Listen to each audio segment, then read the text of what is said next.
Vice President moved on toward this way. We did save you some. Air doesn't discriminate. Amen. And one of the things environmental justice issues are teaching us is that we all have one planet. One planet.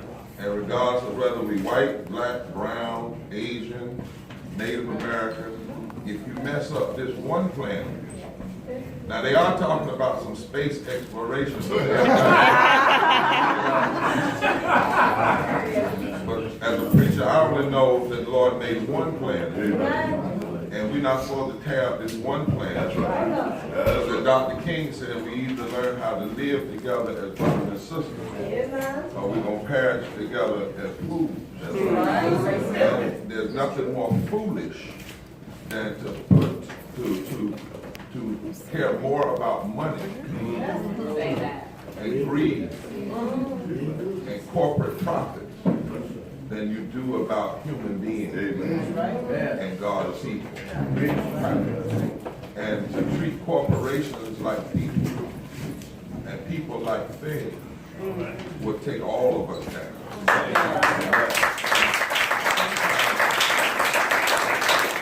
And sometimes these areas think that if they do stuff in a Wayne County like we did yesterday that's off the main highway, or if they do something like a Stokes County that's off the main highway, they can get away with it. But I'm glad there's some roads that lead to Stokes County. We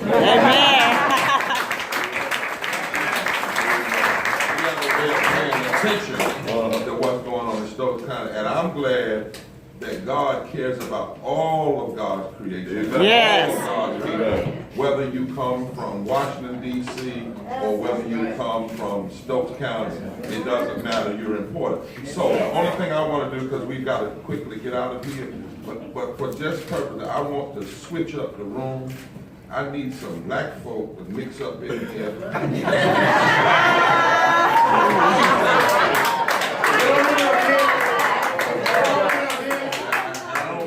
How y'all do it, but since the poll has gonna poison all of us, let's make sure they get a picture that they're gonna have to fight all of us. That's 3 times it turned out bad. I just need to say that. And the Vice President of the United States, the leading voice, Nobel Peace Prize winner, could be doing anything else. Well, really couldn't, because God has grabbed his heart and his mind and his spirit, and in this time, we need the courageous, clear, and conscientious voice of a Tennessee and Southern boy.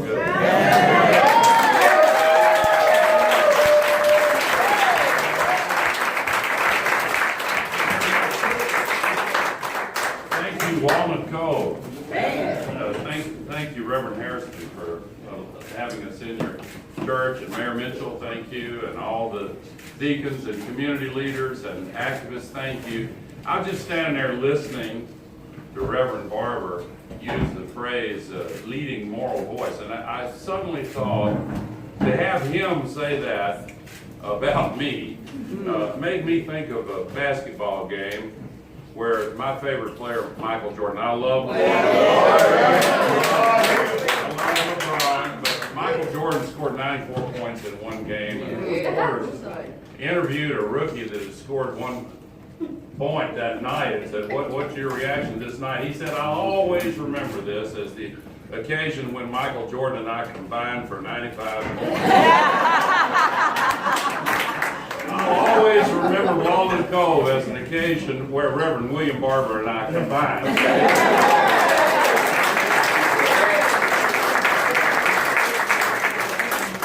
Thank you for coming, and thank you even more for lifting your voices and moving your feet as you pray and making waves and bringing about change.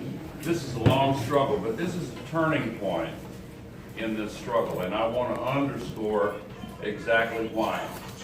Because of the problem of ecological devastation, thanks to the new Poor People's Campaign and the moral leadership of Reverend William Barber, has been put together with this systemic issue that we face that includes racism and poverty and overspending on militarism.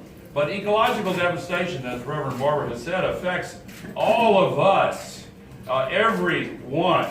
And this coal ash problem is a part of this systemic pollution. The pollution goes into the water, it's spread around the ground, it's in the air. You know about the mysterious cluster of illnesses that are found all around these coal ash sites. Well, this system has other things connected to it as well, like the global warming pollution that goes straight up into the air and traps the heat. And you know this, but the temperatures have been getting hotter and hotter and hotter. Thousands of all-time high temperature records have been broken already this year. 129 degrees in some countries. A low overnight temperature of 108 degrees, where people couldn't even cool off in what we used to refer to as the cool of the night. Look at the fires that are raging right now in California and parts of the West and Sweden and north of the Arctic Circle, Greece and Mongolia. I could go around the world and paint this picture for you. The ice is melting and the sea level is rising. All of that is connected to the same system that's putting coal ash in your drinking water. Of people who are living next to this, and of course it is the low-income communities, often communities of color, that are selectively chosen as the places where these sites are located. And the same system that tries to put up roadblocks for churches and homeowners and businesses that want to install their solar panels is the same system that puts up roadblocks trying to prevent people from going to the polls and voting so we can change.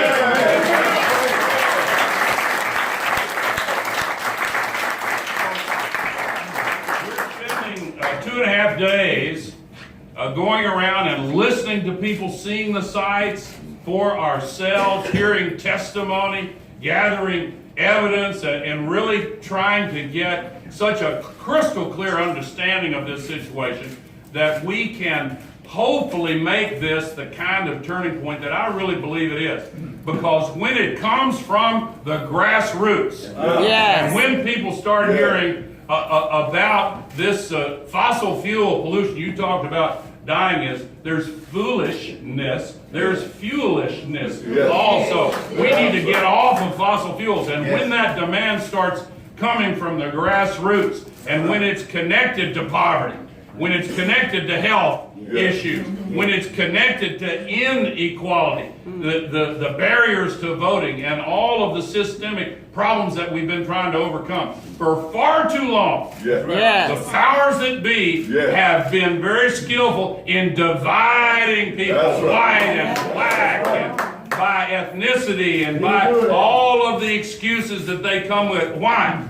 Because they know if we come together across these lines and speak with one voice, powered by conscience, change can come.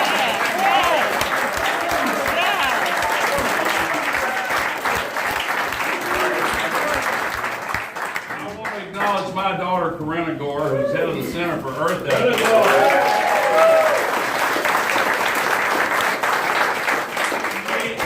She and my beloved granddaughter have been down to Moral Mondays, and Reverend Barber, you don't need any more praise. You've got it. But I'm going to lay it on.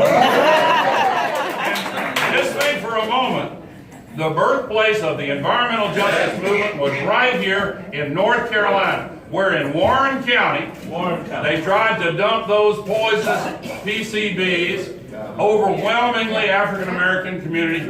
500 people laid down on the road to stop the trucks and direct now, just as Moral Mondays has attracted the attention and provided the inspiration and the spark for action for church communities and grassroots activists, in all over this country. I think that the conjoining of ecological devastation and the pollution of problems that are afflicting the victims of poverty and racism, the conjoining of these causes can also spread across this country, just as moral money spread across this country. Coal ash, we've had coal ash problems in Tennessee also, and they scooped it up, and I want to acknowledge Catherine Flowers from rural Alabama. They took that coal ash and dumped it right adjacent to a poor African-American community in Alabama. This is a pattern, and it keeps on. Now, I'm going to close by asking a question. How many of you are registered to vote? Yes. We all voted. All right. Well, I hope they counted them all. But let me tell you, this is now down to a question of power. As Frederick Douglass wrote so long ago, contrary to some impression, he's not still amongst us. In a way he is, but his spirit is here. But he says power never concedes anything without a demand. This is now down to a question of political power. Political power that can be wielded if men and women and families and faith communities care enough.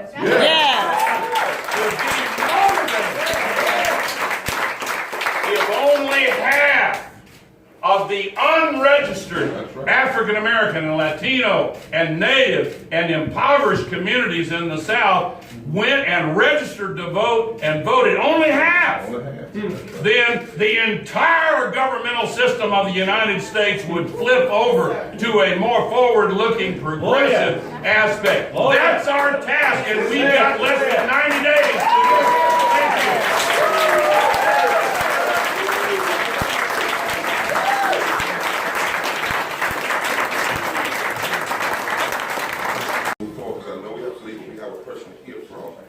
Thank Anna with the Poor People's Campaign as one of our free charge arguments.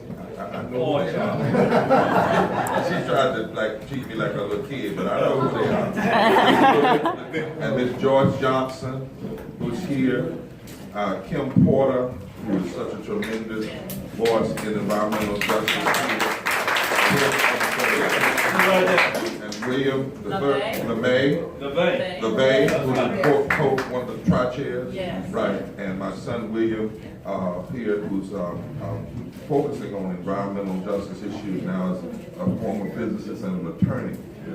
And we have a person that's going to give one testimony, I believe, that's here. But listen, I want to be very serious because I know this thing. And I want to say it to you on this thing about voting here today. I've decided I don't talk so much anymore policy, I talk policy. Check it out. White and black in this community, check it out. Because y'all got some serious decisions to make. You got to talk to your neighbors. There are people who have run for office, for state office, come to Stokes County. They call it a red county and all that kind of crazy. And they will feed people, if you elect me, I'm going to cut your taxes. You vote around here, vote for them. What they mean is they're going to cut the taxes of the wealthy. That's right. That's right. Or they'll tell you, we're going to block Obamacare, and they racialize healthcare. It shouldn't be called Obama anyway.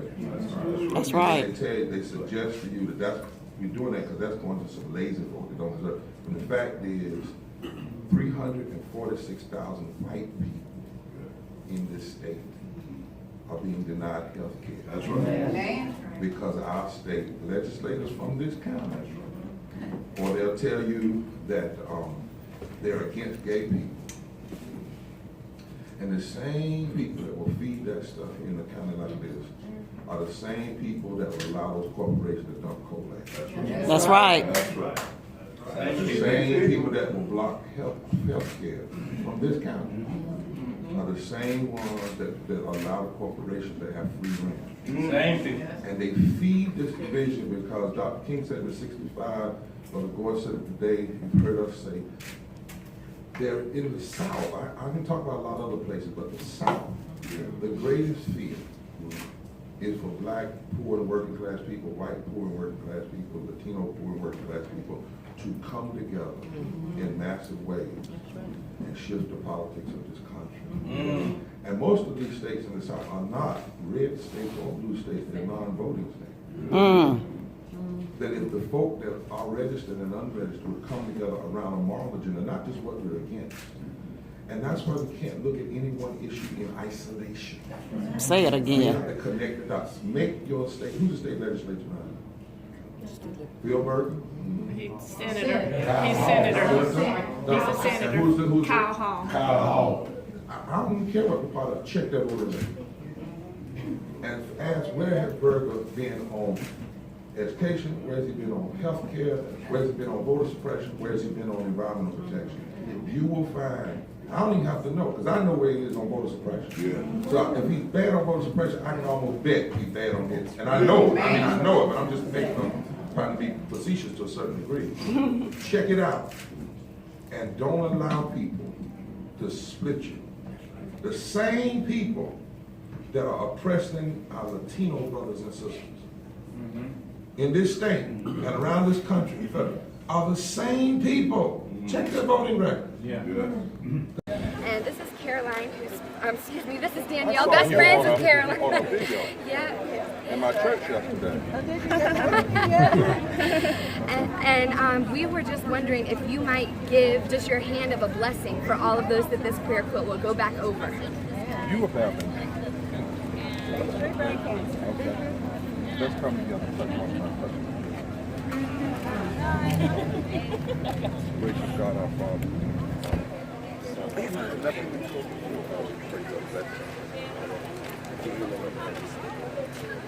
God, the light of your